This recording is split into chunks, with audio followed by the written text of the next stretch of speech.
সালে নতুন নিবন্ধন সম্পর্কে আপনারা কি চিন্তা করছেন? বা আমরা যেটা কিছুদিন আগে পত্রিকা বা এইচআরডির মারফত জানতে পারলাম যে সামনে জানুয়ারির শেষ সপ্তাহে ইপিএস সামিট যেটা সিউলে অনুষ্ঠিত হয় বিভিন্ন দেশের প্রতিনিধিদের সেন্ডিং এজেন্সির প্রতিনিধিদেরকে নিয়ে। তো সেটা জানুয়ারির শেষ সপ্তাহে হওয়ার কথা আমরা শুনলাম সিউলে। তো এইবারও আশা করছি বাংলাদেশ 10,000-এর কাছাকাছি বা তার উপরে কোঠা পাওয়ার কথা, যেহেতু আমাদের কর্মী ব্যবস্থাপনায় ওএসএল দ্বিতীয় স্থান অর্জন করেছে। আমাদের দেশের জন্য একটা গর্বের বিষয়। তো আমরা কোঠাও বেশি পাবো। ইতিমধ্যে আমাদের রোস্টারে প্রায় 11,800 জনের মতো কর্মী রোস্টারভুক্ত আছে।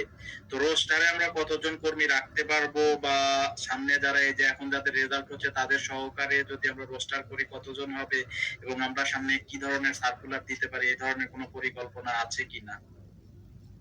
আসলে আমি ওই যে মাঝে মাঝে ইয়েতে বলি যে আমরা আমাদের একটা নিউজে পাবলিক ফকির ল্যাঙ্গুয়েজ সেন্টার কি কোটিপতি। তো আমার যে প্রেক্ষাপটটা খুব খেয়াল করি সবাই, মানে আমার এই লাইভের মাধ্যমে বা আপনার সহতা লাইভের মাধ্যমে সবার আমরা বেসিক্যালি চেষ্টা করবো, খেয়াল করেন যারা আমাদের যে কোটাটা পাওয়া যাবে এই কোটা সর্বোচ্চ 3 গুণ রোস্টার রাখতে হবে। মানে আমরা কিন্তু 3 গুণ রাখতেছি না। আমি চেষ্টা করব যে সর্বোচ্চ রোস্টারে 1.5 গুণ রাখবো। অর্থাৎ যদি আমি রোস্টার 10,000 হয়, আমি 15,000 রাখার চেষ্টা করবো আমার জায়গা থেকে। কিন্তু এই সিদ্ধান্তটা আমার একা না। এই সিদ্ধান্তটা হলো এসএডডি কুরিয়া যদি এখন ঘোষণা দেয় যে না তুমি সব রোস্টারের জন্য প্রেরণ করো, এই জন্য আপনারা অবগত আছেন যে এখন প্রায় 4,000+ লোক পাস করবে। আবার যারা লটারিতে আছে তারা পরীক্ষা করলে এখানে 3,000+ লোক পাস করবে। তাহলে এই 4,000 আর 3,000 কত? 7,000। এদেরকে আমরা রোস্টারে কবে দিব আমরা কোনো সম্ভাবনা নাই। এই জন্য আমি এই লাইভের মাধ্যমে সবাইকে ঘোষণা করে দিচ্ছি, এবং স্কিল টেস্টের সময় আমি ঘোষণা করে দিচ্ছি রোস্টার কবে হবে কেউ আশা করে না, কেউ এই ধরনের প্রশ্ন করবে, ইতিমধ্যে শুরু হয়ে গেছে। কবে জমা দিবেন, কবে জমা দিবেন? তা আমি এই লাইভের মাধ্যমে সবাইকে ঘোষণা করতেছি, আমরা এই সেটটি কুরিয়া যদি আমাকে বলে লিখিতভাবে জানায় যে তাদেরকে রোস্টারে অন্তর্ভুক্ত করো, তো আমাদের এটা সম্পূর্ণ নির্ভর করবে 2025 সালে প্রথম ইস্যুর উপর।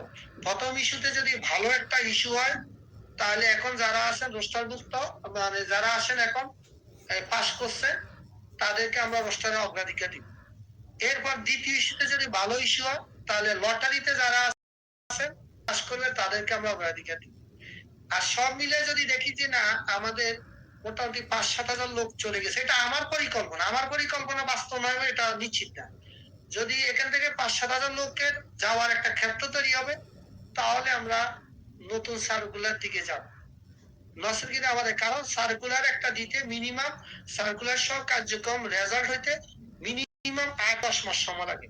তাহলে আগামীতে যারা সার্কুলার হবে সেটা হলো 2026-এর প্রস্তুতি।